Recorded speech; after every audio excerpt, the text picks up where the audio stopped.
¿Qué tal? Buenas noches. ¿Qué Hola, tal? Buenas tardes a noches. todas y todos. Buenas noches. Hola, Buenas Hola, noches. buenas noches. Buenas noches. buenas Hola a noches. todos. Hola.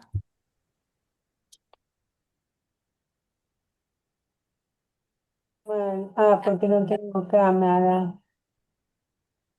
¿Por Hola, qué buenas te noches. acá? Yo me siento ahí. Hola, buenas noches. Porque me parece, ¿no? Sos más grande que yo.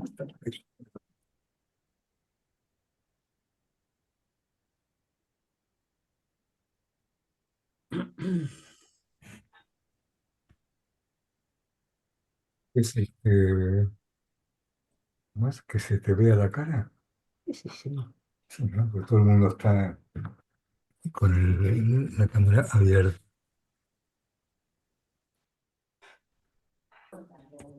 Los dos. Vas a aparecer vos. Pues fea. ¿Querés mirar? ¿Querés tapar el video? Tápalo. Claro. ¿Quién es este chabón? Sí, no, no, tenés el micrófono abierto. Así que Conectado. Enseguida ver mi hermosa figura por la pantalla. ¿querés borrar el video? No, no. Agus, ¿sos vos la que está como llamamiento? Yo me cambié el nombre para no estar las dos iguales. No, yo también me cambié el nombre, pero sí, yo estoy acá. Listo, ¿vos estás aceptando gente? Sí, Bien. pero solo me quedo un ratito hasta que esté todo bien y me voy. Bueno, yo tengo los pelos volados, que los tengo recién lavada la cabeza. Así que,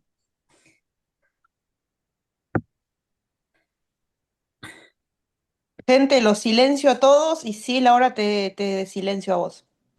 Ah, dale. que la violó. ¿En serio? ¿Tienen una foto de eso? Es imposible, nunca vi eso. ¿No es usted? No es.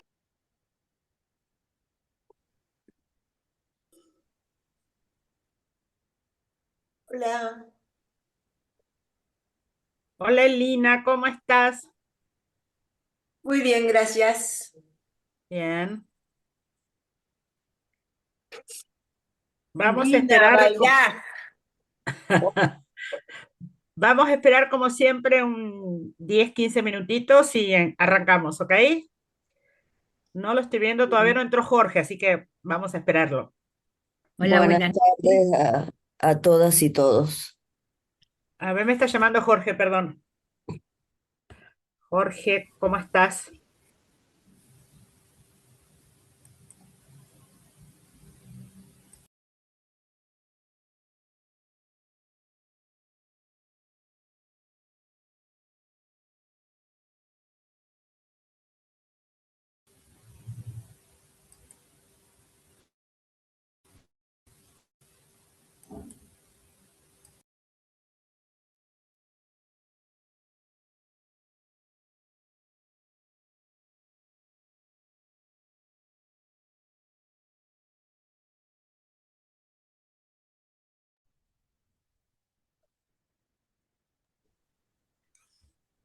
Bueno, ahora ya está ingresando Jorge, me acaba de avisar. Hola Susana, buenas tardes, ¿cómo estás? Buenas tardes. Hola, buenas tardes. Hola Moni. Estoy así medio fantasma porque hay una foto atrás. Parezco un fantasma.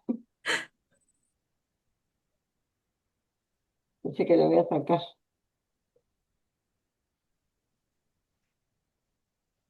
Déjalo, Moni, así le ponemos un poco de misterio a la cuestión.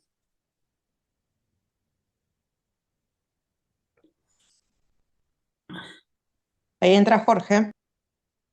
Perfecto.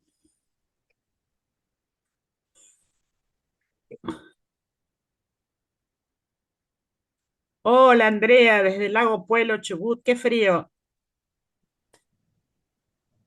Buenas tardes para todos y para todas. Soy Daniel. Hola, Daniel. ¿Qué tal? Hola. ¿Quién está en Lago Puelo que escuché? Hola, ¿qué Andrea tal? dice ¿Cómo que no están? pone sonido ni imagen porque tiene mala Jorge, señal. necesito que te desmutees. Tengo una ¿Que amiga. desmutee o que me mutee? No, Desmutees, ahí te escuchamos bien. Ah, ahí te bueno. escuchamos bien. Ah, sí, falta. ¿Cómo andan? Pero bien, bienvenido, Jorge. Gracias por Bueno, estar. no, Hola. gracias a ustedes por la invitación. Bien, Contento de compartir. bien. Esperamos, ¿les parece 2, 3 minutos más, 5 más tardar, Sí, 4? normalmente esperamos hasta las y 10:15, porque Bueno, viste que hay gente de todos lados perfecto. Podemos ir y eso. chusmeando entonces. Eso. Te aviso que el 2 voy a estar en Buenos Aires. Me quedo hasta el 6, para ver si nos encontramos y eso, ¿sí? Qué bueno, buenísimo. Alguna cosa a lo mejor inventamos ahí. Sí, sí, sí, sí. Yo ando corriendo tanto, recién termino la nota de página 12 que entrego los viernes, que sale sábado de la noche. Entonces vengo corriendo, tuve que escribir sobre Colombia, Uf. y hablé con algunos amigos que tengo ahí, así que bueno, corrí bastante. Bueno, y tengo el gusto ahí, a Daniel Mincor lo conozco. Ah, Leonardo, contame de dónde estás, Leonardo. Está muteado, Leonardo. Le- Sí, Ahí todos está. están muteados. Hola, Edson, qué gusto. Un gustazo, Eh, Leonardo. en Monte Grande, el conurbano. Monto y Grande. Ah, sí, conozco bastante por ahí. Después tenemos a Moni. Moni, Hola. ¿por dónde anda? Hola, ¿qué tal, Jorge? Le decía a Silvia recién que parezco un fantasma porque puse una foto atrás y me sale con una cosa rara, No pero bueno. importa, Yo parece que estás en el estoy, medio de una tarde hermosa, ahí atrás de los es árboles. una foto, es la foto de un atardecer que tengo en la compu, lo puse como fondo de pantalla, pero me pone a mí como flotando y no sé, es medio No raro. importa. ¿Y desde dónde Yo estás, estoy Moni? yo estoy en Adrogué, para el lado de Leonardo, pero un poquito más hacia el este. Así es, conozco también, conozco pues esa zona. Después tenemos a uno, Daniel, a Sheinfeld, que lo conozco, y alguien que funciona como, o que firma como user, que, que saluda ahí y que se llama, no logro escucharlo, está muteado, Está muteado, sí. pero no sabe cómo desmutearse. Evidentemente, no pasa nada, no pasa nada. En todo caso, si no logra desmutearse, después en algún momento puedo poner en el nombre, en el, ¿cómo se llama? En el share ese, en el chat. Ahí veo en el chat. Hola a todos desde Y Lago no sé por Pueblo. qué no me deja desmutearlo. Y no, porque él se debe haber muteado. Si él no se desmutea. Hola, dice Tamara, Disner, Andrea, mucho frío. Eso es en Lago Pueblo. Rebeca, hola. Desde Resistencia Chaco, qué lindo. Ahora creo que estoy Rebeca de desmuteado. Resistencia Chaco, ¿qué Rebeca que no la estoy viendo? Aquí Ah, acá dice está, acá la veo, acá la veo. Gabriel Schreber, puede ser, Gabriel, sí. Y recién habló al final, user, que viene a ser el nombre, Luis Mármol, Luis Marmor. exacto. Si Efectivamente. ¿Y está de mal dónde? puesto No el importa. cartelito. ¿Y desde dónde hablas, Luis? De Cava, Ciudad Autónoma. Muy bien. Siempre fuimos muy federales. Así es. Ahí Bueno, aparece para los que no este. saben, yo hablo desde Posadas Misiones. Ujú. bien. Y después tenemos a Emanuel Iglesias, desde Malvinas Argentinas. Esther Agunín y Esther Binocur, ¿desde dónde? ¿Desde Ciudad Autónoma? De Bahía Desde Blanca, Bahía De Blanca. Bahía Blanca, las muy dos bien. Somos Esteres. dos, Las con mucho dos, frío. sí, me Mucho Son, imagino. frío. son, Yo soy son nueva. bahienses y Esther Agunin ¿Qué además es una tal? compañera muy, muy participante y todo eso, así Bahía que ¿Cómo Blanca, estás, Y ahí la ojalá veo a nos Silvia? mi veamos, amiga. Silvia. Yo voy a estar en Buenos Aires, que hace bien, a ver muchos si nos años que no podemos voy, ver. a ver si nos vemos. Yo voy a estar hasta el 4, porfis. Yo voy a estar fundamentalmente llego el 3 a la mañana, Ah, y después tengo una reunión ahí de la Mesa Nacional de la Corriente Nacional de la Militancia con Agustín Ross y Germán Martínez and Company, y a la tarde me voy a desocupar, así que y después me voy a ir a provincia, porque mi hija vive en Ituzaingó para quedarme un fin de con mi nieta que la extraño. Ahí veo también a Mónica Rosenfeld, mi amiga, gran amiga de hace muchos años. Un beso grande. Bueno, siendo las 19:07, Silvia, te dejo la palabra. Bueno, empezamos entonces. Esperen que Nos chequeo que muteamos estemos todos, así grabando. no hacemos lío. ¿Perdón? Esperen Que nos muteemos, Sí. así Hola, no buenas hay noches. Buenas noches, hola. Les pedimos a todos que se silencien, por favor. Yo los voy a estar silenciando, pero a medida que vayan queriendo preguntar, pueden ir poniendo en el chat o levantando la mano. Ahí estaba Agustina, la jefa, yo no la Sí, había visto. está No sé. Agustina, está Agustina, está Agustina. No, Bueno, está les Agustina, cuento todo un poquito, funciona entonces. perdón, les cuento un poquito para los que es la primera vez que participan, cómo es la mecánica de la reunión que estamos haciendo una vez al mes en esta comisión federal donde hay compañeros y compañeras de todo el país. Vamos a escucharlo a Jorge. Yo le puse algún tiempo, pero él puede hablar lo que quiera porque es Jorge, porque lo queremos y porque además sabe mucho. Y después va a estar abierto el debate. En el debate, y ahí me voy a poner un poco en comisaria política, tratamos de no exceder los 2 minutos porque somos muchos. La verdad que siempre se junta mucha gente, a veces hay más de 50 personas y todos quieren opinar y dejar su parecer. Siempre con respeto, tratemos de no enojarnos por lo que opina el otro o porque yo les corte los tiempos, porque si no, no vamos a poder hablar todos. Y tratémonos con cariño, porque yo creo que estas reuniones son hermosas, nos juntamos y escuchamos y debatimos y es bueno que lo hagamos. Son un espacio de resistencia también. Entonces, para no hacerla más larga, paso a presentarlo a Jorge, que es sociólogo, que es doctor en economía, que es periodista conocido y que publica en Página 12 y en muchos otros lugares y es consultado por distintos lugares del mundo, ¿sí? Y además es un militante comprometido y uno de los fundadores del llamamiento. Y hoy nos va a hablar un poco de esto que está pasando, que es el avance de la derecha a nivel global, qué pasa con esto que él llama fachosfera y todo lo demás. Así que Jorge, bueno, te dejo. Bueno, en principio, muchas gracias, compañeros y compañeras, contento de compartir con ustedes. Veo a tres amigas que quiero saludar especialmente. Primero a su excelencia, la presidenta en jefa del llamamiento argentino judío, Elina Malamud, que está por ahí. Perdón, me olvidé nombrarla, Elina, nuestra No, presidenta. yo no la había está visto, presente. la nombro ahora. Después a Esther Galina, supongo que está por ahí por Córdoba, una compañeraza que aprecio mucho.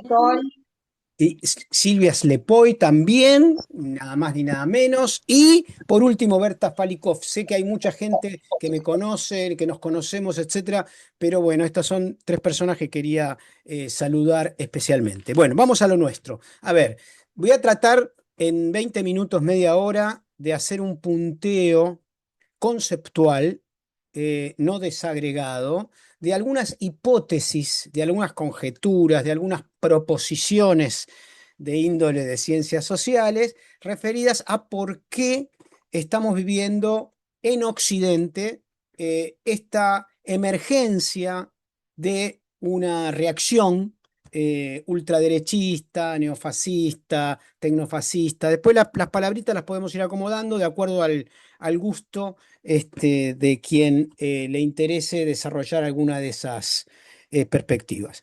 A ver, en este momento, más o menos en las ciencias políticas preocupadas y en la geopolítica preocupada por este cambio que ha sucedido en los últimos 15 años, más o menos 20 años como mucho, en Occidente. Y repito Occidente, y cuando hablo de Occidente, hablo de América, hablo de Europa Occidental y de Japón. Nada más. Eso es Occidente.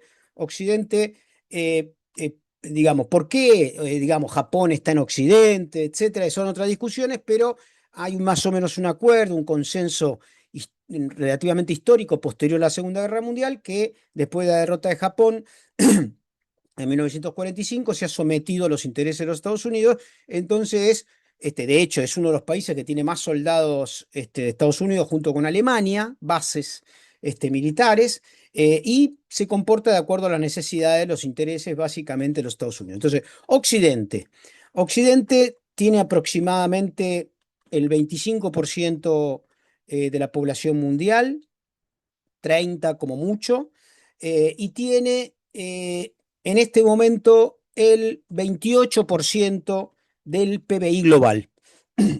Ustedes saben, cuando uno habla de Producto Bruto, habla de trabajo acumulado durante un año, ¿no?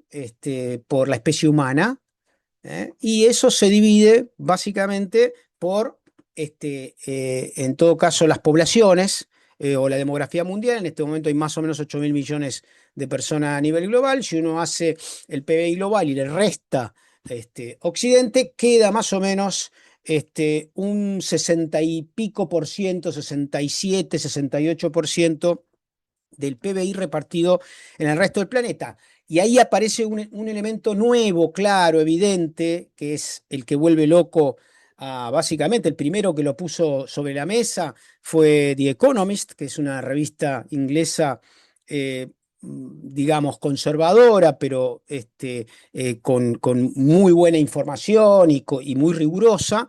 Bueno, eso que se llaman los BRICS, para el año 2023, acumularon un Producto Bruto superior a Occidente.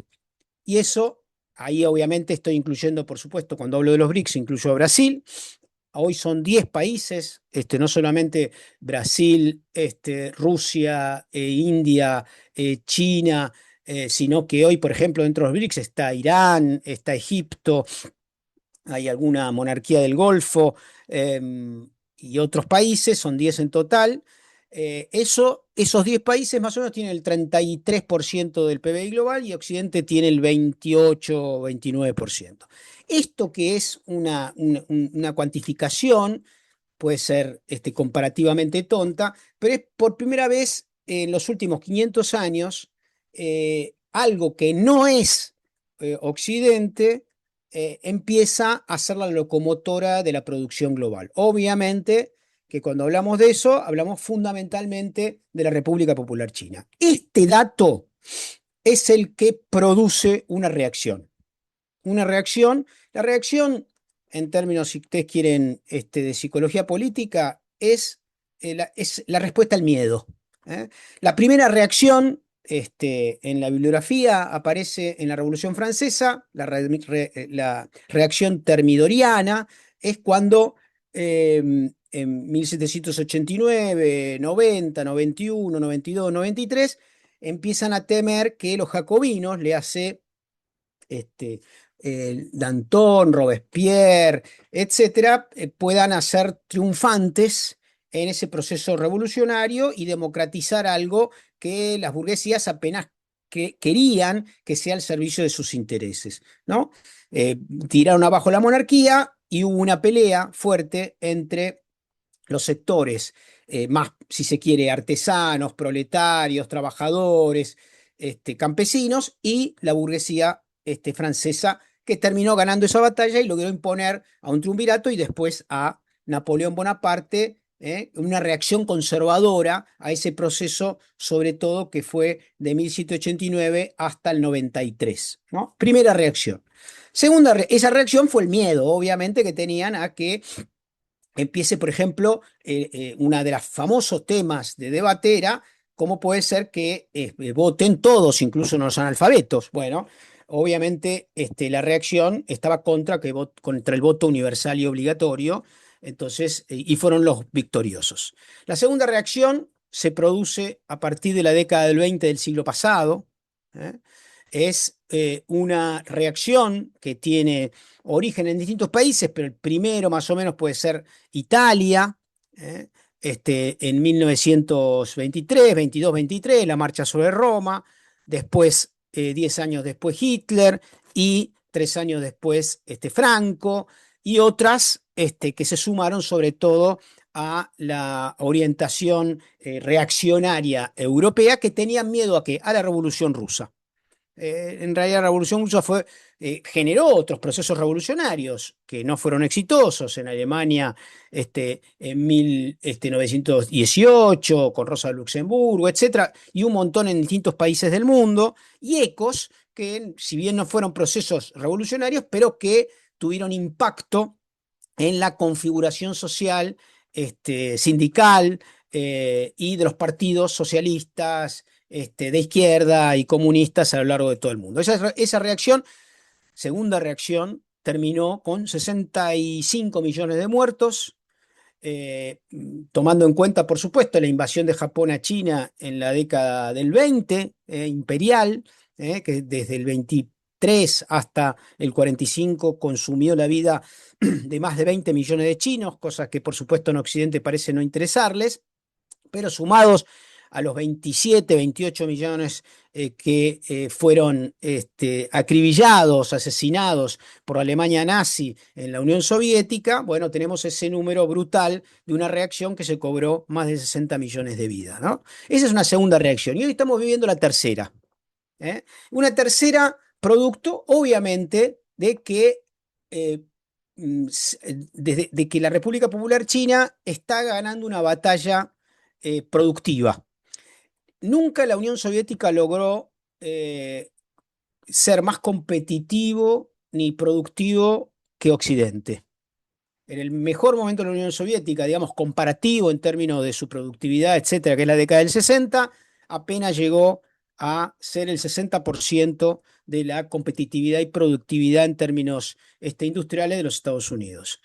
En este momento China, ya desde hace aproximadamente 10 años, es más productivo y más competitivo que Occidente. Para que ustedes tengan idea de un número clave, toda la producción industrial mundial, el 30% la tiene China y Estados Unidos el 14%.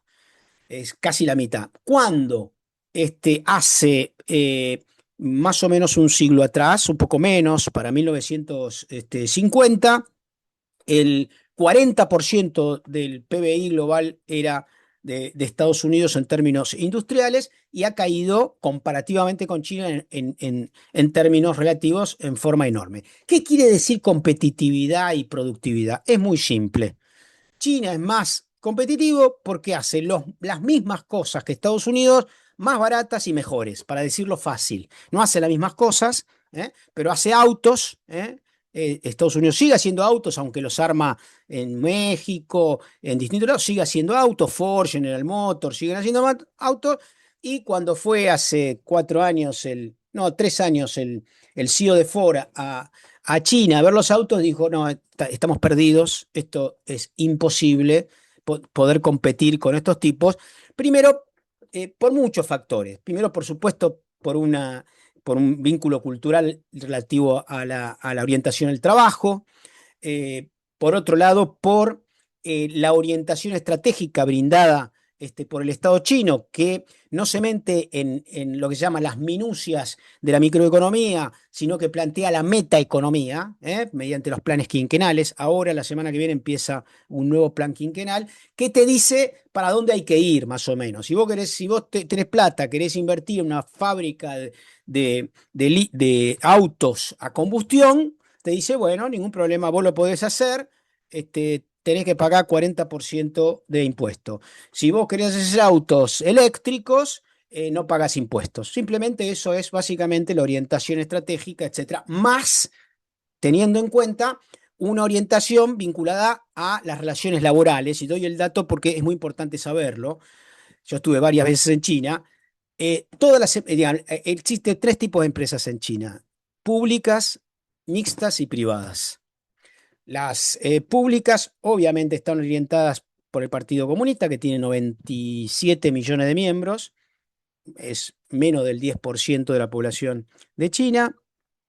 Las mixtas, que tienen por lo menos en su directorio un representante del Partido Comunista que simplemente se ocupa de garantizar que si los balances dan bien de la empresa y hubo un crecimiento de 10%, ese 10% vaya en aumento de los salarios laborales, y lo mismo pasa en las privadas. No hay ninguna empresa en China que no tenga en su directorio un integrante del partido que vela por los intereses de los trabajadores de cada uno de esos lugares. Entonces, frente a esta realidad y una pérdida por parte de Occidente de competitividad, cosa que no había sido visto previamente en los últimos 500 años, teniendo en cuenta la relación entre Oriente y Occidente, es que aparece esta reacción desesperada que trae a los Trump de la vida, a los Milley, a los de la Espriella, a los Novoa, etcétera, etcétera. Obviamente que en América Latina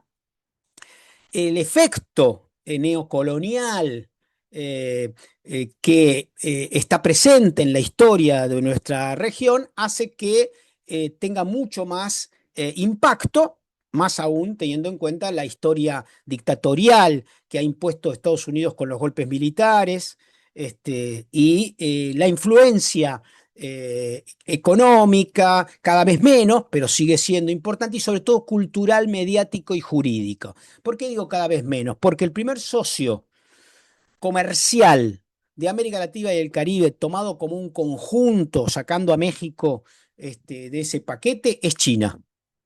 En Argentina, el primer socio comercial de nuestro país, en términos de suma de importaciones y exportaciones, es Brasil.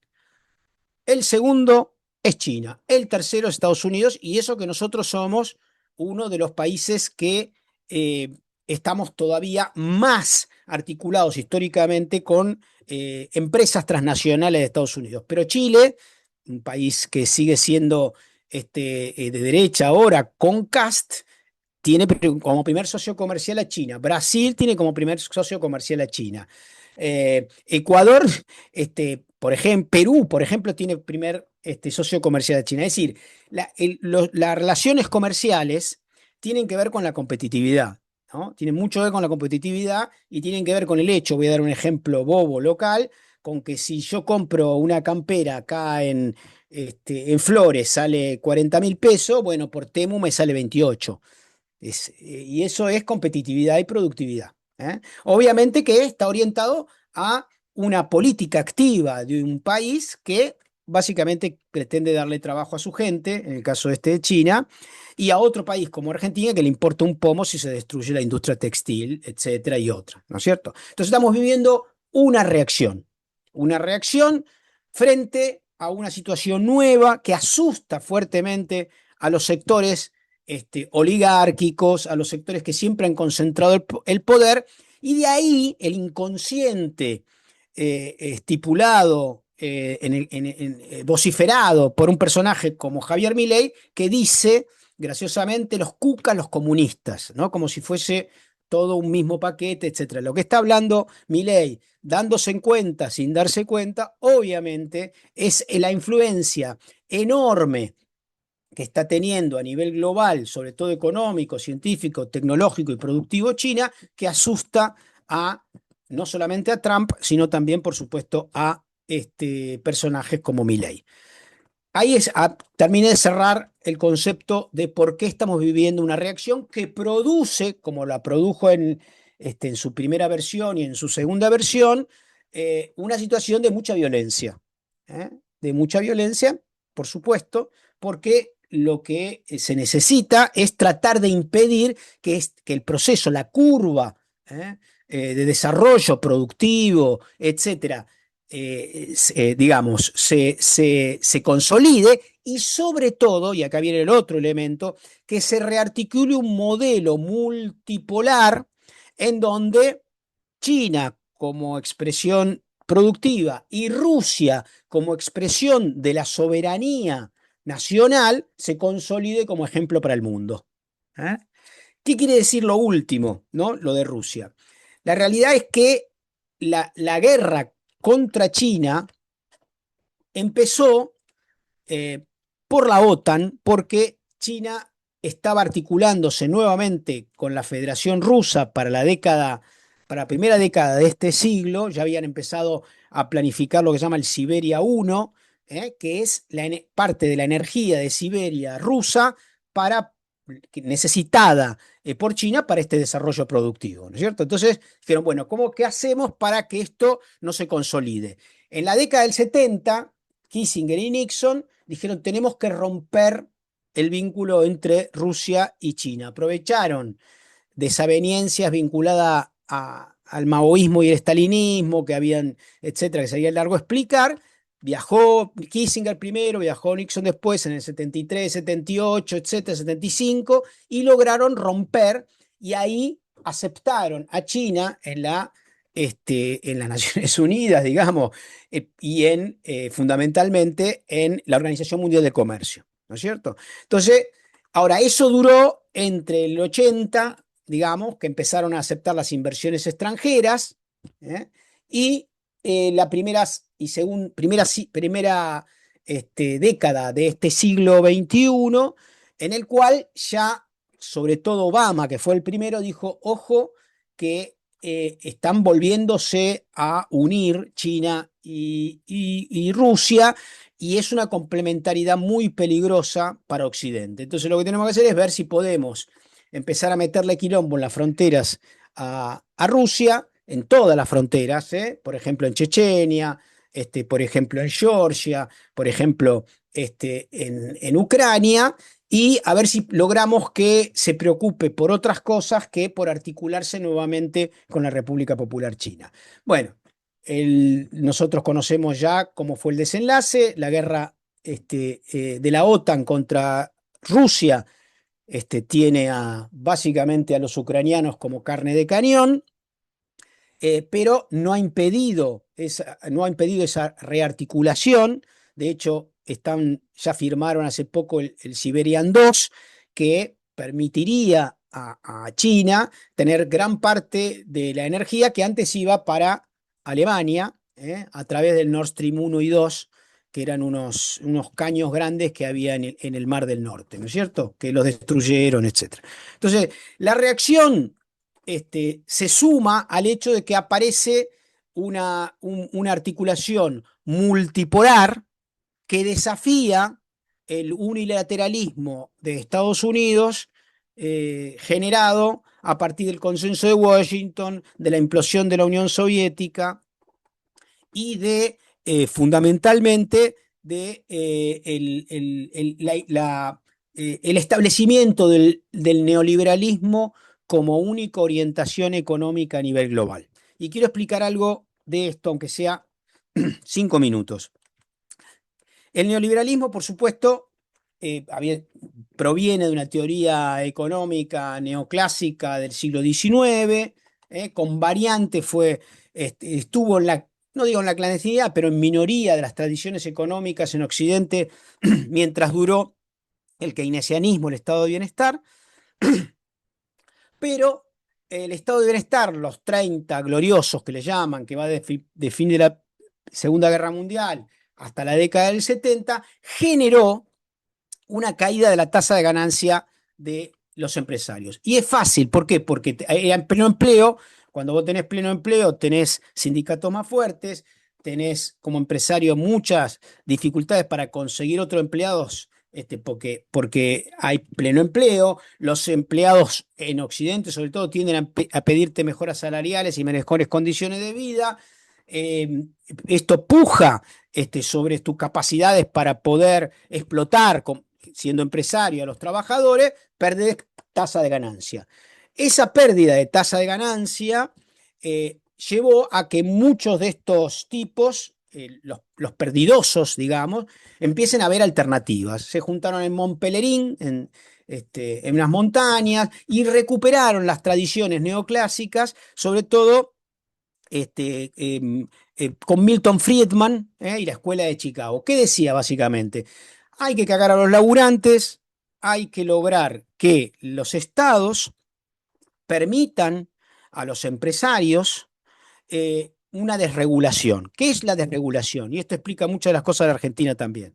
¿Qué es una desregulación? Bueno, antes con Keynes, con el estado de bienestar, si un tipo hacía guita, tenía una empresa y hacía guita, podía poner esa guita en el banco. El banco, a su vez, le daba crédito a otros. Pero no podía poner, por ejemplo, no podía comprar títulos del mercado internacional, ni podía llevar la guita a guaridas fiscales. No existían guaridas fiscales, casi, Y además no podía poner la guita en otro lado que no sea el banco que a su vez daba créditos para la producción, ¿no? Para el consumo o la producción. Cuestiones que se juntaron estos tipos, empezaron a presionar a los gobiernos y dijeron, desregulemos la economía porque con esta curva que venimos perdiendo guita de la tasa de ganancia, los laburantes se van a quedar con todas las empresas en Occidente, no vamos a poder, y empezaron a extorsionar, ¿no? Empezaron a extorsionar y dijeron, bueno, ahí viene lo que se llama la traición socialdemócrata de Europa, y obviamente en conjunción con Nixon primero, con Reagan después, etcétera, que dijeron, hagamos una cosa, desregulemos. Desregular es que la plata que viene de la producción puede ir a cualquier lado. Por ejemplo, puede ir al mercado financiero. Puede ir al mercado financiero para hacer guita con guita. Ya no puede comprar, entrar en la lógica subprime, puede entrar a comprar títulos de deuda. Ahí se genera una montaña de dinero, una parte de los cuales fueron a deudas soberanas, como la de Argentina durante la dictadura militar, que teníamos unos 5.000 millones de dólares y salimos de la dictadura con 46.000 millones de dólares de deuda, venía de esa desregulación global que empezaron a ver dónde podían hacer guita. Pensemos que, y esto es muy importante, la rentabilidad en Occidente, promedio, estilizado, etcétera, es 15, 20%. Bueno, estos tipos podían hacer esa misma guita sin laburar, sin negociar con los trabajadores, sin negociar con los sindicatos, etcétera. Eso generó, primero, un proceso creciente de desocupación y de disciplinamiento de los sindicatos, y doy el ejemplo de Argentina. Para 1976 este país tenía un 3% de desocupación y un 4% de pobreza. Compárenlo hoy con la pobreza del 30%, para que tengamos una idea, ¿no? Pero no era solamente el caso de Argentina, esto pasó en todo Occidente, y más en los países industrializados o semi-industrializados como el nuestro, ¿no es cierto? Entonces, ese proceso neoliberal logró que los estados, sobre todo de Occidente, desregulen sus sistemas financieros, ¿no? Permitan que se lleven la guita a las guaridas fiscales, que empezaron algunos bancos a armar en el Caribe y en Delaware y en distintas partes del mundo, por un lado, y de esa manera recuperar en las empresas, paradójicamente, las tasas de ganancia, porque ahora se puede pagarle lo que uno quiere a un laburante y tiene muy poca defensa. ¿Por qué? Porque tiene un ejército de desocupados afuera, por un lado, dispuesto a laburar por menos guita, tema uno, y por el otro, como está pasando ahora con Milei, porque se busca supuestamente el empleo aumentando la tasa de explotación, ¿no es cierto? Como si el problema no fuese únicamente para un empresario cuánto le garpa a los obreros y no, por ejemplo, pensando en la lógica de China, cuánto invierte en ciencia y tecnología para hacer más competitivo y productivo el proceso de creación de valor, ¿no es cierto? Entonces, ahora voy cerrando esto para ya empezar en un ratito algunas preguntas. Tengo el proceso reaccionario que producto del miedo a un cambio global, articulado con la emergencia del neoliberalismo, que empieza a entrar en crisis en el 2008 inicialmente con algo que nos metieron un verso, que era la crisis de las subprimes, de las hipotecas, pero que en realidad tenía que ver con otra cosa. Toda esta guita que anda dando vuelta del sistema financiero requiere permanentemente un proceso de crecimiento, donde poner la guita, y eso entran burbujas especulativas, como pasó con la teoría neoclásica en 1930, que terminó con las burbujas de Wall Street, y con la destrucción de la bolsa de Estados Unidos, ese país que derramó sobre todo el mundo, ¿no es cierto? Bueno, en el 2007 pasó algo similar, 2007, 2008, 2009, y eso fue la crisis digamos, una herida para el neoliberalismo que venía diciendo, esto dura para siempre, se terminó la historia, decía Fukuyama, el neoliberalismo es para todos, va a ir generando espacios de gobernabilidad global, ordenando todo, etcétera, mientras que China no permitía y sigue sin permitir ninguna desregulación financiera. ¿Y qué mostró? Que los países que orientan, controlan de alguna manera su sistema financiero, como en el caso de China, tienen menos probabilidad de tener debacles como las sufridas en Estados Unidos, y que además tienen más capacidad, si la articulan schumpeterianamente con el conocimiento, la ciencia y la tecnología, de un desarrollo y de una integración social. Entonces, última parte, tenemos conceptualmente, la reacción es el resultado de, la reacción y la emergencia de estos neofascismos es el resultado de un miedo ante los cambios que se están dando a nivel global. Segundo, este proceso se lleva puesto críticamente al neoliberalismo, pero muchos no terminan saliendo, sobre todo en Occidente. Europa intenta, y por eso la gran pelea con Estados Unidos, y viene un intento, y con esto termino, un intento de salvar las papas que se llama el tecnofeudalismo. Es decir, que es la herramienta que ahora propone Estados Unidos para tratar de ver si puede ganar la batalla estratégica respecto a los BRICS y fundamentalmente la República Popular China. ¿Cuál es la apuesta? De que con la inteligencia, yo me acuerdo porque siempre para el 2000 se iban a caer todas las computadoras, hay todo un blef en todo esto, ¿no? Vamos a ser más productivos y la gente va a laburar menos, muchas cosas que hoy le hace la gente van a ser robots, que efectivamente hoy ya pasa en distintas partes del mundo, etcétera. Incluso en Argentina uno va a una empresa productora de automóvil y ve que está robotizada acá en Argentina, etcétera. Ahora, el 50% de todos los robots del mundo están en China, ¿no? Productivos me refiero, no los que hacen peleas de tai chi, me refiero a los que están metidos en la industria.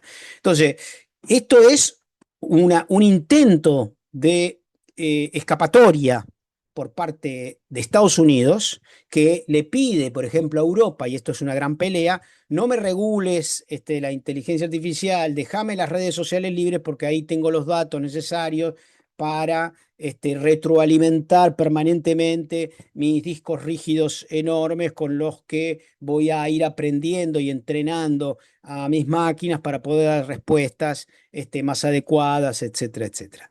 Por supuesto, frente a esta situación hay dos hipótesis.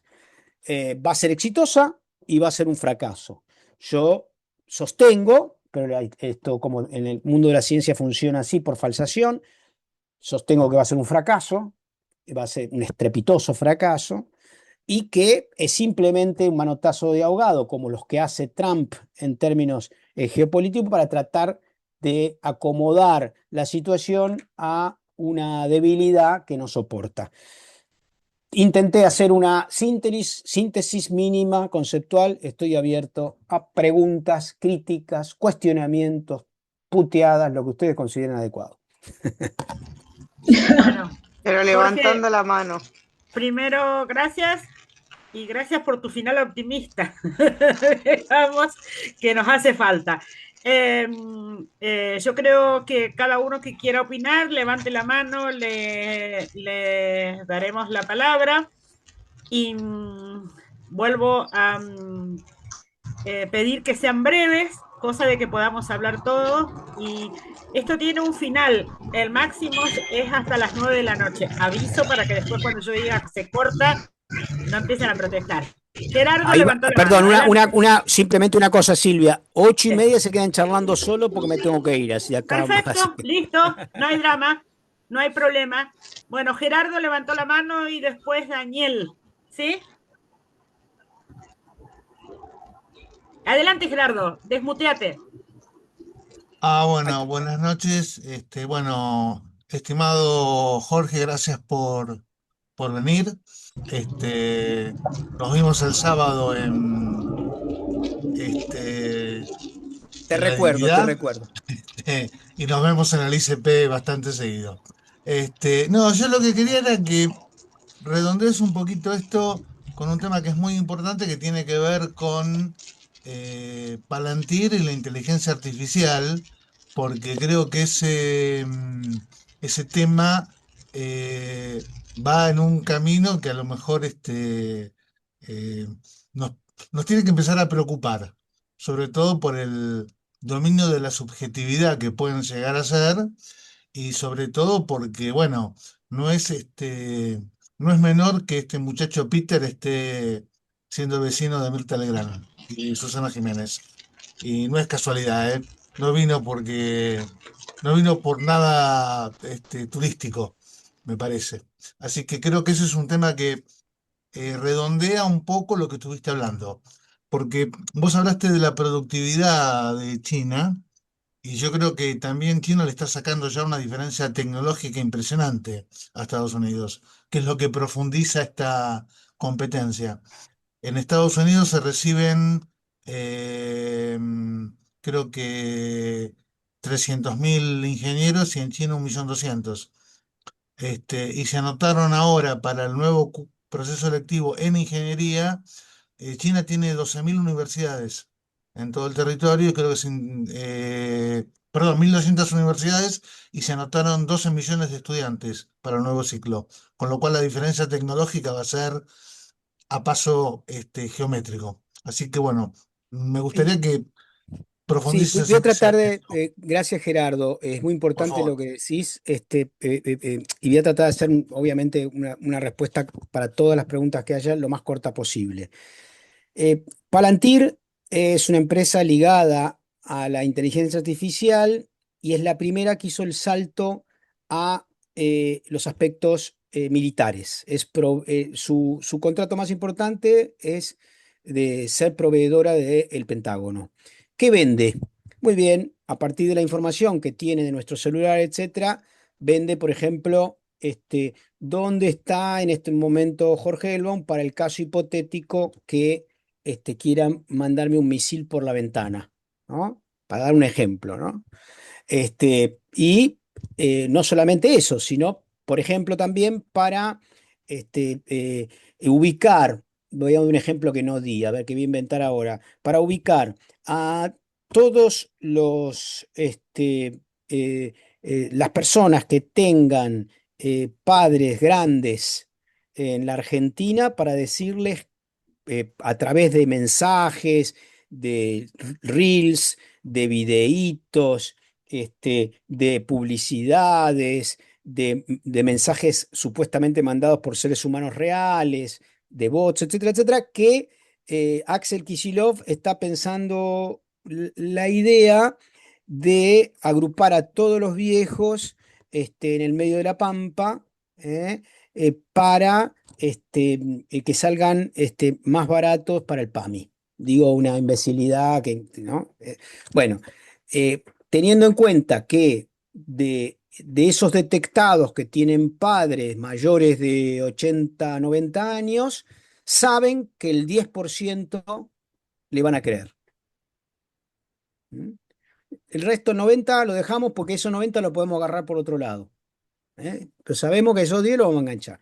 Yo digo otro ejemplo que fue verdad, que lo hizo Cambridge Analytica en la elección, en el referéndum del Brexit en la primera década, ¿sí? de este siglo, que les dijo a todos los que compraban alimentos para gatos que iban a tener que cobrar, y que en realidad Europa estaba pensando en Bruselas cobrar impuestos a las mascotas, ¿no? Entonces lograron que un porcentaje determinado vote a favor del Brexit, de escaparse de la burocracia, entre comillas, el Consejo de la Unión Europea. Digo así como mil ejemplos, ¿no es cierto? Entonces, Palantir, además, obviamente, como tiene su contrato fundamental con el Pentágono, provee no solamente información, provee capacidad de cálculo para la producción de misiles. Es importante. Ahora, ¿qué pasa? Que Palantir necesita grandes servidores y cada vez más grandes, porque cada vez hay más información. Es decir, en la medida de que yo tenía hace un tiempo un celular, ahora tengo una tablet y tengo computadora. ¿no? Y esto se va acumulando y se acumulan los datos que yo le regalo tanto a ChatGPT, a Claude, a Palantir, etcétera. Y entonces necesitan lugares donde ponerlo, no están en una nube, están en discos rígidos grandes, que se llaman grandes servidores. Y eso necesita grandes espacios, necesita mucha agua para la refrigeración y si es posible frío. Entonces, un lugar que podría interesarles bastante, que no es pasible potencialmente de guerras, etcétera, podría ser la Patagonia, que claramente es un lugar donde Thiel está pensando en eso. Pero ¿qué pasa? Y ahí doy un dato, Gerardo, que es clave. Peter Thiel dice, bueno, yo puedo poner acá, Amazon puso 800 millones de dólares en Emiratos Árabes Unidos y con 3 misiles Irán hizo mierda todo eso. Entonces, ¿qué dice? No, ese lugar es un quilombo, empecemos a buscar otros lugares, ¿no? Porque Amazon tenía servidores ahí tiene en distintas partes del mundo, ¿no? Pero unos lugares tenía ahí, lo puso ahí, nunca pensó que iba a haber, que lo iban a cuetear, y se los cuetearon. Entonces están pensando en distintas partes del mundo. Pero el problema que tiene Peter Thiel es el siguiente, y es un problema clave de la etapa. No solamente para Thiel, sino para todos los países y las soberanías. Peter Thiel dice, pero escúchame, yo te voy a poner 4.000, 5.000 millones de dólares durante 10 años para hacer unos servidores en la Patagonia y viene Axel Kicillof en el marco de la Constitución Argentina, dice yo, acaba de ganar esa versión, incluso en la ley de Estados Unidos por el tema de YPF, la ley argentina es superior al contrato, por lo tanto, Argentina no tiene que pagar los 16.000 millones de dólares por el cual fue acusada. Y eso ni siquiera por la Constitución de 1853, ni siquiera por la de 1994, un presidente puede decidir que algo privado deja de ser privado y pasa a ser público. Entonces dice, bueno, yo no te puedo poner guita cuando vienen los cucas o quien sea, ha llegado el caso. Entonces tenemos que terminar con la democracia. Hay que terminar con el voto popular, hay que terminar con la representatividad, hay que buscar, en todo caso, un mecanismo que ellos sugieren y está en el panfleto que hizo Palantir, los 21 puntos. Dice, busquemos una alternativa, que el voto sea a partir de los datos, entonces que hagamos una especie de democracia cotidiana, representativa, que yo le pregunte desde un soporte che, ¿están de acuerdo con que haya una inversión de 5.000 millones de dólares? Sí, no. Bueno, ¿y están de acuerdo con que esa inversión no sea intocable? Sí, no. Bueno, y si no, no la pongo nada, sí, no. Bueno, más o menos eso, y tiene un problema con las regulaciones, porque lo que confronta frente a esta situación de fondo, que es el enfrentamiento entre el modelo de Estado que propone la República Popular China y el modelo de desregulación que propone el tecnofascismo, es que este último requiere que no se le ponga límites. Por eso hay grandes enojos con Europa, porque Europa dice, bueno, el Reino Unido, ahora los laboristas dijeron, los chicos hasta los 16 años no pueden usar las cosas más de 2 horas, se lo pagamos. En Australia ya lo hicieron. En China, infinitamente más, ¿no? Más aún de que en China le roban un puto dato porque no existen todas las cosas que nosotros tenemos, ni Palantir puede entrar, porque tienen sus aplicaciones, sus cortafuegos, no existe Google, no existe WhatsApp, tienen todos sus temas y con control soberano, es decir, con control de algo que es una entidad que es diferente a una empresa. Y acá viene el otro tema de fondo. ¿Cuáles son las entidades, instituciones, organizaciones que tienen que regir un colectivo? ¿No? Unos dicen, no, las empresas, dice Trump. Y otros dicen, no, los estados, que son expresión de algo diferente a la particularidad egoísta de los individuos. Bueno, ahí aparece la disputa y efectivamente, si uno mira las curvas, por ejemplo, de desdolarización, las curvas de productividad, las curvas de crisis interna ¿no? Por parte en Occidente, me refiero a situaciones de violencia interna, etcétera. Bueno, está claro que hay algunas sociedades que marchan a un desarrollo pausado, estratégico, etcétera, y otras que marchan definitivamente a su autodestrucción. Segunda pregunta. Sí, Daniel, perdón. Daniel Alberto Vinocur. Desmuteate, Daniel.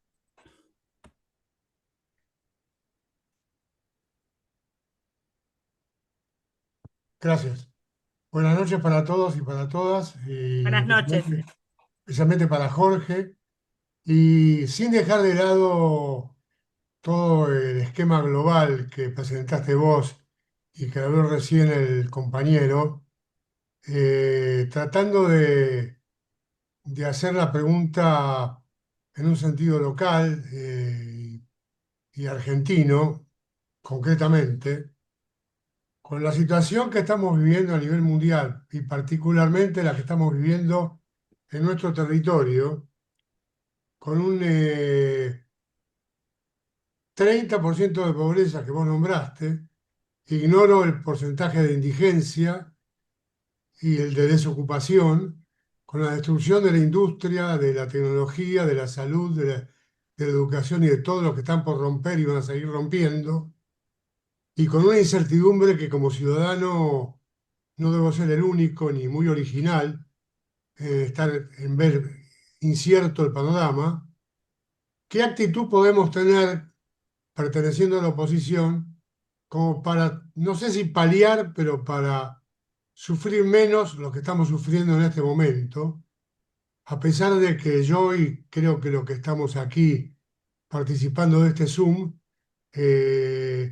pese a mi ley, todavía comemos 4 veces por día, ¿no? Pero, ¿qué podemos hacer para un bienestar mayor de la población de nuestro país, teniendo en cuenta lo que estamos viviendo y lo que vamos a vivir, que va a ser patético, calculo, los próximos años, ¿no? Nada más. Bueno, paso, Daniela, a intentar. A mí me gusta mucho la historia, ¿no? Entonces, como digamos, lo único que tiene en ciencias sociales es el pasado, ¿no? El pasado y el presente, ¿no? Nosotros no somos capaces de tener, podemos conjeturar. Pero para conjeturar, para hipotetizar lo que viene, lo que solemos hacer en ciencias sociales es mirar para atrás. ¿Por qué?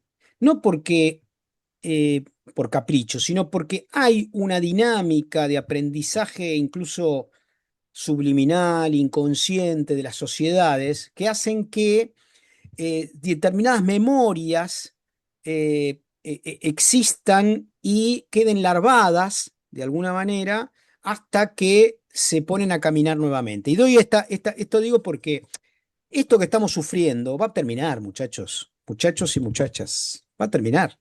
Lo que no podemos saber es cuándo, es verdad. Pero si yo miro para atrás, y esto es un ejercicio que les pido que hagan, simplemente para convertirlos a ustedes en espinocianos o jaurechianos, ¿no? Spinoza decía que nada se puede hacer con pasiones tristes, ¿no?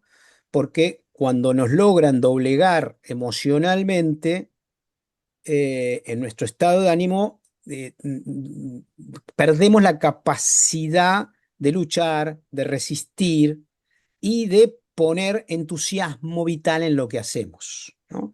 Jaureche lo dijo de una manera más canyengue, y hermosa, más interesante a nuestro oído histórico popular, pero dijo exactamente lo mismo. Nada se hace con depresión, o sea que el primer escalón de la lucha es creer, es apoyarnos en las partes positivas que hay. Algunas intenté transferirlas y transmitirlas hoy desde un punto global, pero también las hay a nivel local. Por supuesto que si yo me detengo en todo lo malo, que podría hacerlo y lo tengo contabilizado, usted diría, sí, también tiene razón. Bueno, La realidad es como dice Michel de Certeau, que es un tipo que admiro muchísimo, un sacerdote, que dice, solamente se puede construir sobre el lado de lo positivo.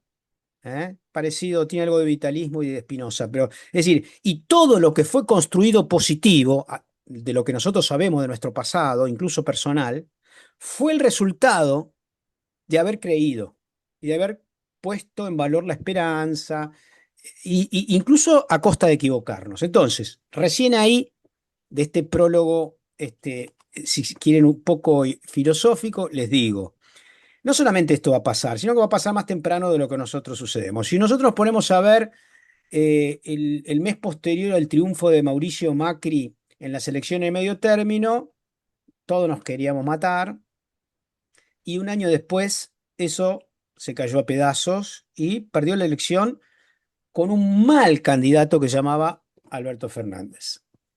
Si yo me puse a ver, hice un artículo hace muchos años para Página 12 y fui a la hemeroteca del Congreso y me puse a ver los diarios del 10 de octubre de 1945. No pasaba nada, habían decidido poner en cana al secretario de Trabajo, estaba todo en paz, nadie auguraba nada. 7 días después, 17 de octubre. Hice lo mismo para la semana entre el 20 y el 27 de mayo de 1969. Agarré, me acuerdo, La Voz del Interior, el diario de Córdoba, todo tranquilo. Bueno, hay unos tipos que hacen mucho quilombo ahí, de distintos sindicatos que se adscriben a los CGT argentinos, pero son todos marginales, decía, ¿no? Pasa nada, todo tranquilo, todo. Bueno, lo mismo, si uno agarré el diario en el gobierno de la Rúa, Clarín y La Nación, me acuerdo, del 10 al 17 de diciembre del 2001. Las cosas que decía de la Rúa, estamos en el mejor de los mundos, nos han ayudado Estados Unidos, este es un momento bárbaro para Argentina, este es el trampolín desde el cual vamos a construir la gran Argentina, decía, etcétera, etcétera, tapa de La Nación, de Clarín, etcétera. Entonces, primero, en Argentina las luchas sociales orientan las luchas políticas. Primero son los movimientos sociales, son la gente en la calle. Es decir, el 17 de octubre fue hecho contra la CGT, que decía, no, esperemos. La CGT institución, muchos de la CGT de abajo, etcétera, se plegaron, ¿no? Los partidos políticos no llamaron a una marcha en diciembre del 2001, sino que cuando vieron el quilombo empezaron a tratar de ubicarse, si se quiere, en orientar, liderar esos procesos sociales y políticos. Es decir, si uno mira con tranquilidad lo que está pasando en Argentina, este gobierno está caído a pedazos y está sostenido por el Círculo Rojo por intereses económicos, lógicamente, pero tratando de disimular los escándalos. ¿Por qué? Porque tienen miedo que se lleve puesto a toda la derecha, a Macri, y que venga otro Néstor Kirchner que les escupa el asado por 12 años, ¿no? Entonces tratan de alguna manera de ver cómo pueden acomodar a este títere, fantoche, desquiciado mental de Milei, en un aterrizaje suave, para que no termine esto en un 2001, ¿no? Ahora bien, sea lo que sea, termine, llegue al final del gobierno, no llegue, etcétera, y no voy a hablar de candidaturas, más allá que es público y notorio que yo ascribo a la candidatura de Axel y adoro a Cristina y me ha regalado los mejores 2 años de mi vida y la voy a bancar como siempre y voy a ir ahora, los invito a ustedes también, a los que puedan, mañana al banderazo que se hace en Parque Lezama a las 3 de la tarde. Antes voy a estar a las 10 de la mañana en la despedida de Tati Almeida en Plaza de Mayo, más allá de estos avisos parroquiales. Esto va a terminar, nosotros tenemos que apostar a que termine lo antes posible, por supuesto, en el marco de la legislación, un juicio político, que lo metan preso porque es un delincuente, un estafador, un chorro, una basura de persona, uno de los gobernantes más crueles que teníamos en la historia argentina. Yo siempre digo, la dictadura tenía una crueldad infinita y tenemos en el haber los 30.000 compañeros desaparecidos y desaparecidas, ¿no? Pero disimulaba, decía, no sé, no están, no son. ¿Eh? Ahí hay si se quiere, un subtítulo a la perversión dictatorial. Este tipo te dice en la cara, son basura, los discapacitados son chorros, los tipos que enfermos de cáncer, bueno, se tendrán que morir. Es decir, la crueldad ha mutado y la mutación tiene que ver con lo que yo dije al principio de la desesperación y el miedo que tienen a perder todo en Occidente, y este es un hijo directo de ese Occidente en decadencia, ¿no es cierto? Entonces, creo que nosotros lo que podemos hacer es ser militantes de la emancipación en cualquier lugar que estemos, contribuir al famoso lema que tengo acá colgado en la computadora. Mire, se los voy a leer. Es de un filósofo argentino que yo conocí y que siempre cito, y lo tengo ahí porque no quiero olvidarlo. Ese filósofo era actor y se llamaba Carlos Carela. ¿Eh?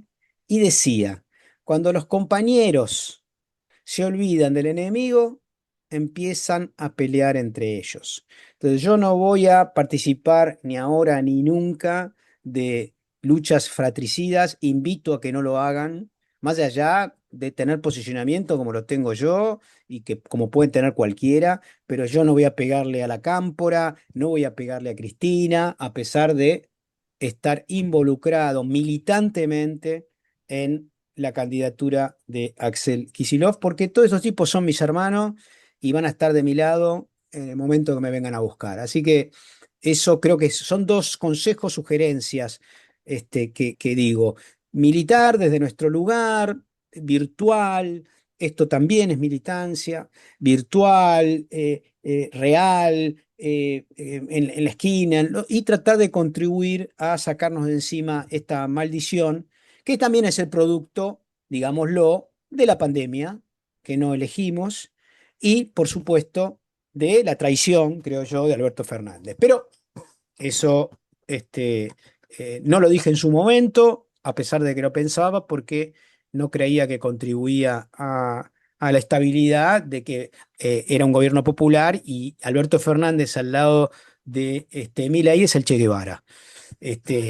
Digo, entonces creo que, bueno, eso es lo que podemos hacer, contribuir y tener esperanza y abrazarnos y saber que estamos del mejor lado de la vida, creyendo que la solidaridad es mejor que el egoísmo, creyendo que la amistad es mejor que la competencia, creyendo que la colaboración es mejor que los codazos, y bueno, seguir aprendiendo entre nosotros de que vale la pena eso y de seguir estando en esta trinchera.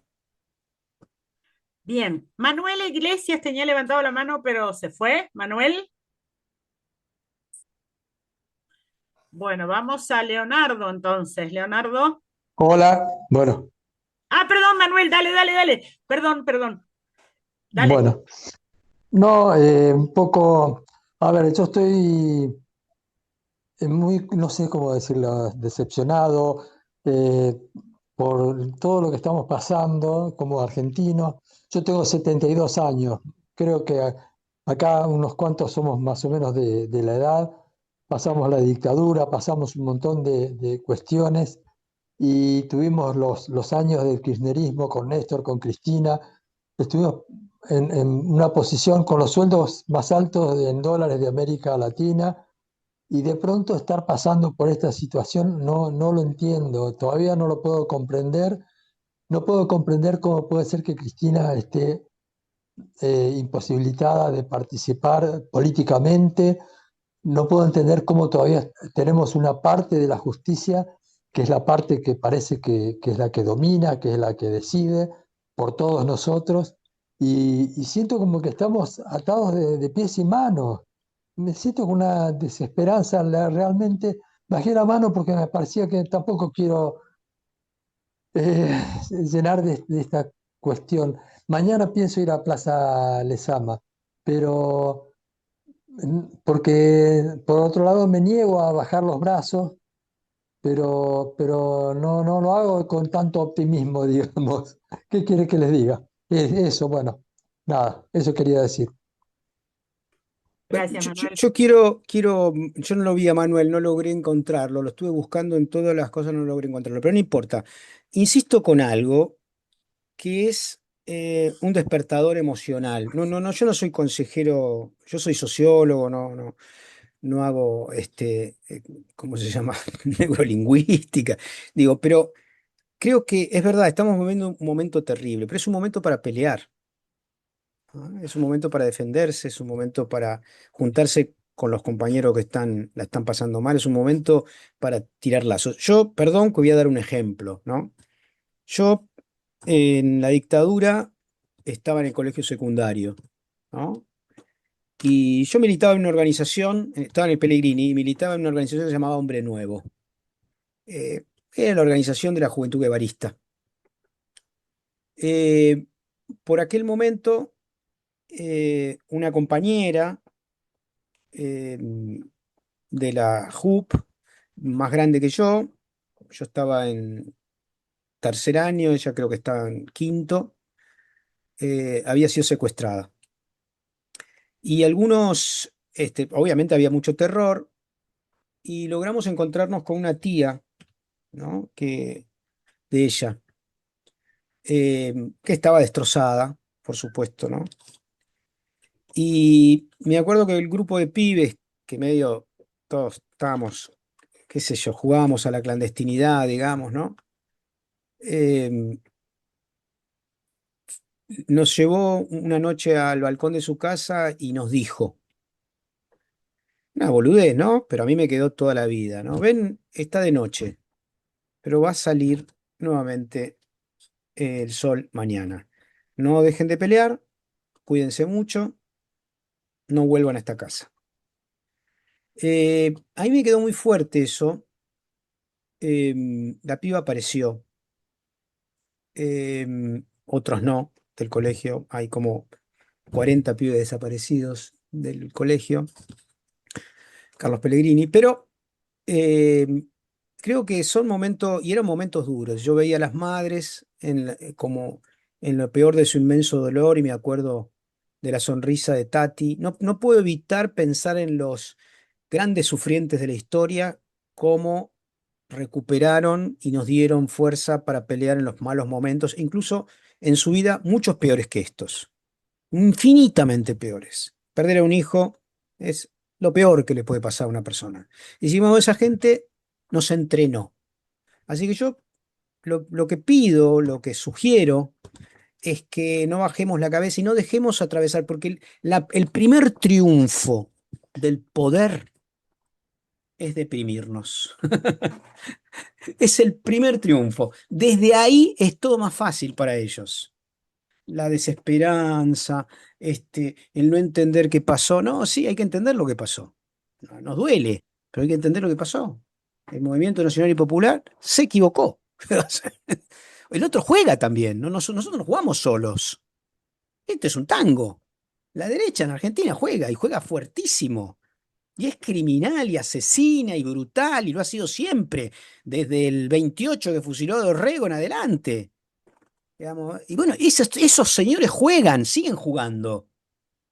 Y nosotros tenemos que saber que no van a alargar todo su poder así nomás. Y toda equivocación que tengamos de cualquier tipo la van a aprovechar al máximo posible, porque además tienen mucha guita para comprar jueces, para comprar periodistas, y tienen un soporte, un gran paraguas eh, neocolonial, que es Estados Unidos, que le ha hecho creer a toda América Latina que se puede ser blanco por votar a Macri, o se puede ser mayamense por votar a Milei, o se puede vivir en Estados Unidos por votar a la derecha, ¿no?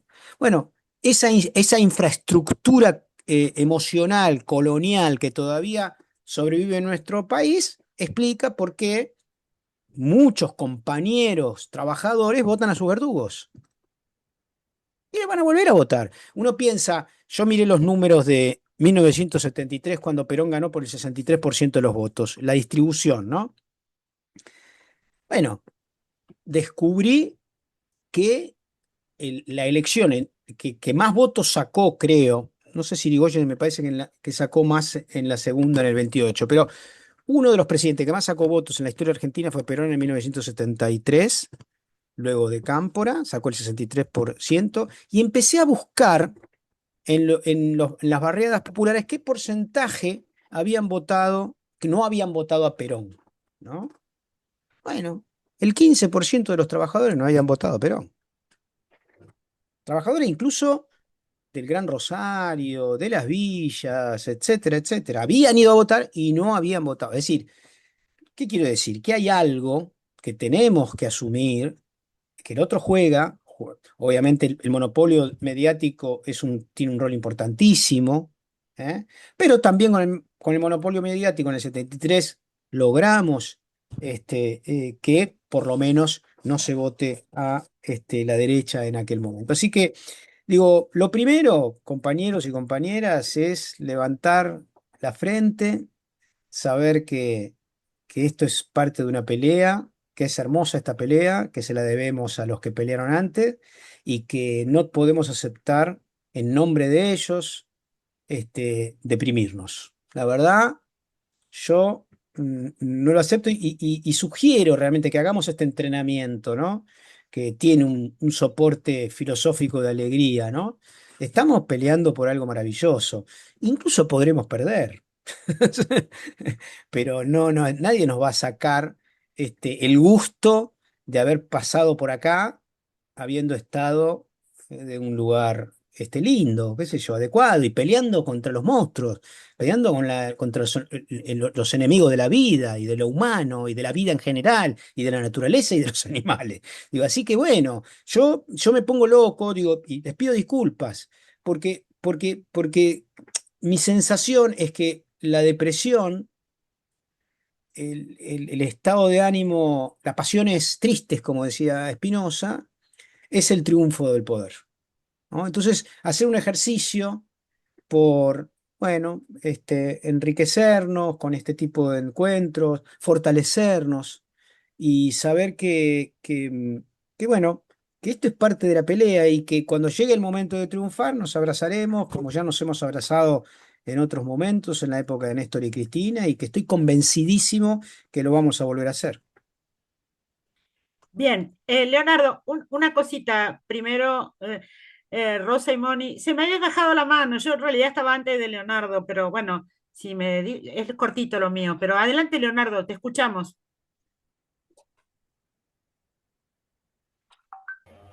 Ahí está, dale si querés. Bueno, es una cortito, acotación. cortito, cortito.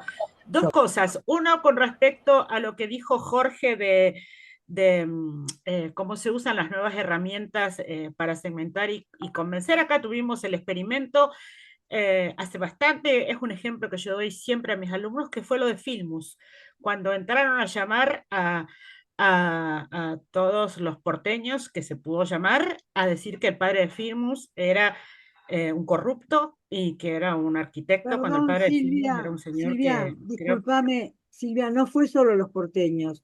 Yo estoy en La Plata y a mí me llamaron, o sea que Bien, no fue solo bien, los a mí porteños. no me llamaron porque yo vivía en Rosario en esa época, pero fue famoso el caso de Filmus, cómo entraron a llamar a todo el mundo para manipular al electorado. Y la otra cosa que tiene que ver con lo que está diciendo Jorge, que me parece que es importante, yo creo que tuvimos la demostración hace poco y es lamentable porque fue con la muerte del Indio Solari, de que el pueblo no está dormido, digamos, y que a pesar de todo lo que intentaron en las redes sociales, a pesar de la represión del maqui negro, y no solamente por la piel, porque eso me parece un horror, pero es negro de todos lados, digamos, ¿sí? A pesar de todo eso, el pueblo pudo despedir a su ídolo en orden, con todo el cariño y con toda la organización posible. Estaban esperando un muerto, gente, estaban esperando un muerto para tirárselo a Axel, y no lo lograron. Y no lo lograron porque tenemos un pueblo que todavía es consciente. Así que a mí ese optimismo que está transmitiendo Jorge no me parece una cosa menor. Me parece que debemos tener en cuenta ese tipo de cosas. Y eso nada más quería decir. Y adelante, Leonardo, perdón. No, no, gracias. Solo una acotación. Me pareció que Jorge, la primera descripción que hiciste, faltó el tema de que lo que define realmente el desarrollo de un país, de una sociedad, es la planificación estratégica. O sea, hasta el menor recurso de la economía y de la humanidad de esa sociedad enfocadas a un objetivo, ¿no? Cosa que está haciendo perfectamente China, ¿no? En la Unión Soviética se comenzó y fracasó, ¿no? Se creó una clase dirigente con otros privilegios, se desenfocó. Aquí la comenzó a hacer Perón, con un relativo gran éxito en el primer periodo, ¿no? Y después acordate que él quería que se formara, producto de esa planificación estratégica, una burguesía nacional, ¿no? Que siguiera con ese objetivo. Y nuestra, digamos, oligarquía, que era la que tenía los grandes recursos, ¿no? No se quiso transformar en burguesía nacional industrial, ¿no? Que obviamente la que aporta mayor riqueza o plusvalía, como le queramos llamar, es la industria, ¿no? Bueno, eso quería decir. Y en general pienso que últimamente, en los últimos años, producto de las ideas liberales, desaparecieron las fábricas, era el lugar natural en donde uno se proletarizaba, decíamos nosotros. Desaparecieron, hasta desaparecieron los clubes de barrio donde uno socializaba, ¿no? Ganó el individualismo y se perdió, yo creo, nuestra sociedad, pobres y ricos, ¿no? Perdieron la noción de cómo se crea la riqueza. Cosa que nuestros viejos y abuelos la tenían recontra clara, porque venían de una Europa que estaba en pleno proceso de industrialización. Bueno, eso quiero decir nomás, ¿no? Bueno, hago una acotación chiquita ahí, sí, coincido totalmente. Simplemente con una diferencia. La planificación de los planes quinquenales de la Unión Soviética eran planes normativos. ¿Qué quiere decir?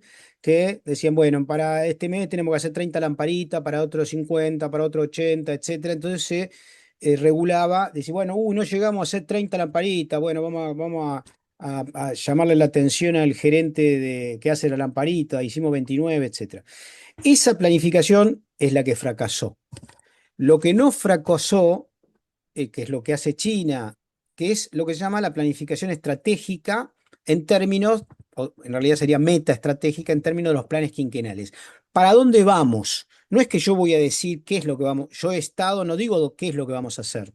Yo digo, yo voy a premiar a los que hacen economía verde, ¿no? Por eso son los primeros productores de baterías de litio en el mundo. Yo voy a premiar a los que hacen mástiles eólicos, por eso son los primeros productores. Obviamente tienen un mercado interno, tienen demografía para hacerlo, etcétera, pero es una orientación estratégica. Si uno estudia eso, me tomé el laburo de compararlo con la nueva política económica de Lenin de 1920, 23, es casi lo mismo. Es decir, no nos pongamos si se quiere, a estatizar todo, dejemos libre a las fuerzas del mercado, pero orientémosla en términos ciudadanos. Bueno, es lo que hizo Deng Xiaoping desde la década del 80 y permitió que China crezca en 56 años lo mismo que China creció en 1000 años. Nada más ni nada menos. Y bueno, y eso obviamente es una decisión, es un acompañamiento, y tiene que ver con la cultura china, por supuesto, ¿no? Inicialmente, hace 30 años, laburaban 14 horas por día. Y bueno, ahora ganan mucho más y laburan menos. Es unos Sí, países sí, que tienen más feriados en el entiendo. mundo. Sí, pero hay que decir también que si te apartás de la línea, te corrigen inmediatamente, ¿no? Como parece que le pasó a uno que era una gran Sí. A bueno, te Jojo, sí. corrigen, ¿no? Al Sí, no, pero Alibaba. porque sí, el dueño de la empresa. Sí, a ver, Te eso es un reeduca. tema. Sí, es un tema. Hay reeduca. Sí, no, lo que quiero decir es que son temas complicados. Regulaciones existen siempre, no existe la anomia absoluta de la especie, porque somos seres sujetos a lo colectivo, ¿eh? Siempre. Tenemos normas. La pregunta es cuáles normas y cuáles no. Y cuáles son válidas y cuáles no, ¿no? Es decir, si a los violadores en China los ahorcan, bueno, es una discusión, qué sé yo. Pero es así. Bueno, y a los corruptos también los fusilan. Está bien, es una discusión. Lo que quiero decir es que es Está una bien, pero norma. esa conducta, se sabe cuál es el resultado de la conducta. No es que no se sabe. Y Acá eso es lo también que hay nosotros normas y se saben que si te agarran comprando 8 millones de pesos ¿cómo se llama? En sábanas. sábanas, te pueden agarrar, pero evidentemente como tienen tanta impunidad y etcétera, Pero etcétera, no corren pasa el. nada. No, bueno, No parece pasa que nada. sí, ¿eh? Parece que sí, están pagando un costo por ahora político enorme y estoy seguro que lo van a pagar jurídico también. Es decir, no, digo, no quiero entrar en la berretada de Dador ni qué sé yo. Lo que quiero decir es, todas las sociedades tienen normas. Discutamos en todo caso cuáles son las normas para nuestro país, para nuestra sociedad, para nuestra cultura, las más adecuadas. Esa es la discusión. En el marco de un horizonte que queremos para nuestros hijos, para nuestros nietos, etcétera. Yo no creo que hay que copiar a nadie. Yo creo que, esto es el tema civilizatorio. Cada sociedad tiene que construir autónomamente y libremente su horizonte. Y no hay que copiar a Perfecto. nadie. Lo que sí uno puede aprender de otras experiencias, pero Claro, adoptarlas a la lógica de cada uno de los lugares. Voy a la última claro. pregunta porque me tengo que ir. Sí, Rosa, Bueno, desmuteate, no, Rosa. sí, ya está, ya está, ya está. No, lo que yo quería decir es que estoy tomando lo que dijiste antes, Jorge, en cuanto a no deprimirse y demás. A mí, yo voy y vengo, en realidad, porque me pasa que lo que me da como pánico es que uno siempre, la sociedad siempre revierte, pero estamos revirtiendo siempre desde más atrás, porque nos van llevando cada vez a lugares peores y no es que arrancamos desde donde dejamos, sino que arrancamos unos cuantos pasos más atrás. Milei nos va a dejar en unas condiciones en que va a ser mucho más difícil revertir que lo que pudimos revertir, por ejemplo, de Macri, para poner un ejemplo.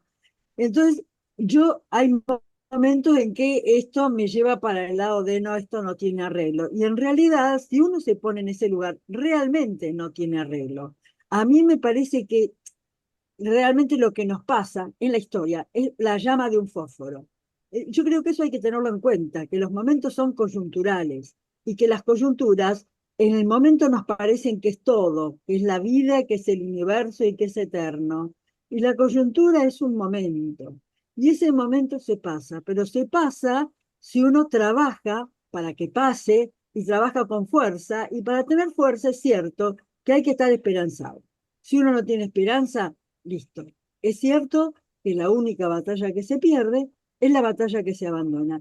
Y realmente nos tocó batallar. Y si nos tocó batallar, no podremos hacer otra cosa más que batallar. Me parece que no podemos elegir si me deprimo o no me deprimo. Si uno se deprime, además se aísla. Y bueno, la gente aislada es muy fácil de cazar. Más o menos eso quería decir. Sí, yo comparto la última parte. La primera no, porque yo tengo una formación así que muy epistemológica, ¿no? Cuando uno dice, vamos a empezar de más atrás, ¿no? Eh, yo, yo lo que haría es ver, a ver, empecemos a ver cada dimensión. Porque hay muchas cosas que a lo mejor ni siquiera se hicieron en la época de Néstor y Cristina y que yo creo que ahora sí las vamos a hacer. Porque hay una lógica dialéctica, es decir, la brutalidad de este gobierno y si se quiere, sí, la crueldad de este gobierno abre las puertas a una respuesta más radicalizada obligatoriamente.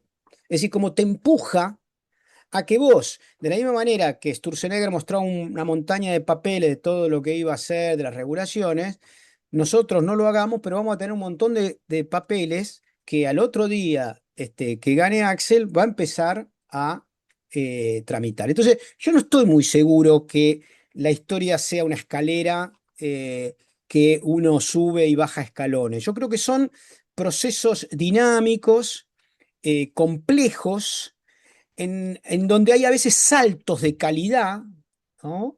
Que los das, por ejemplo, ¿no? Digo, mañana llega Axel y le pide juicio político a la Corte Suprema y estos tres delincuentes, antes de bancarse el coso, como hizo Néstor, renuncian. Pero en aquel momento no renunciaron todos, sino algunos, los más menemistas, pero ahora renuncian estos tres y tenés la posibilidad de mandar una propuesta de nuevos, o de hacer una reforma que permita cierta alternativa a cómo se eligen los jueces de la Corte Suprema. No digo un cambio constitucional, como en México, que hubiese sido lo ideal, porque eso implicaría otra situación, pero digo, es decir, y vos saltás ahí, ¿no? Y saltás en lo que no pudimos hacer vinculado a los medios, con algún mecanismo, con redes sociales, con algo. Es decir, es más complejo, no es que no es unidimensional. A veces con tres medidas podés cambiar el enfoque y un montón de cosas que hizo este papanata de crueldad y de brutalidad quedan de alguna manera desteñidos. Obviamente, para una comparación en formato de escalera, lo único que podríamos hacer es comparar cada dimensión y no tendríamos tiempo acá. Pero yo no comparto eso de que ahora bajamos 3 y vamos a poder subir 2 y después no creo que funcione así. Creo que es como son tantas las dimensiones, y estamos hablando en términos gubernamentales de 100.000 cosas que pueden pasar, que vos mejores 30.000 de esas, hace un efecto de movilización popular que te da de alguna manera la fortaleza para enfrentar lo que viene. Pero digo, por supuesto que es más complejo esto. Yo lo podríamos hacer un trabajo de investigación con ayuda de la inteligencia artificial para ver las dimensiones y su jerarquía si se quiere, en el universo cognitivo de la gente. Pero, digo, es más un juego que otra cosa. Creo que igual, digamos, que en la perspectiva que se tenga de cualquiera de las dos formas, efectivamente comparto la última apreciación de Rosa, nos queda a mí maravillosamente pelear.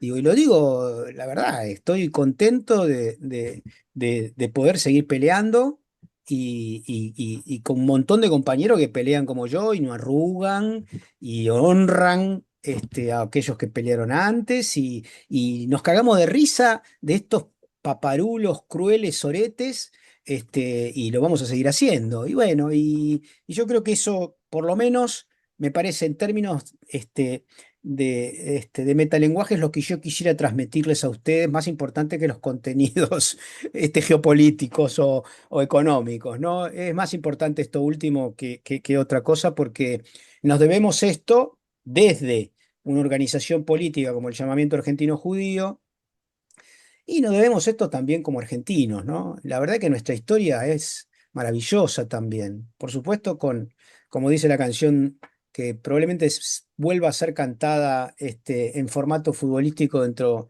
de poco tiempo, ¿no? Así que bueno, en honor a esos, también a nuestra alegría de seguir estando vivos y peleando, con esto me despido porque me esperan de acá 15 minutos, acá 5 cuadras, y si no me van a putear mucho. Así que agradecido, gracias a todos y todas.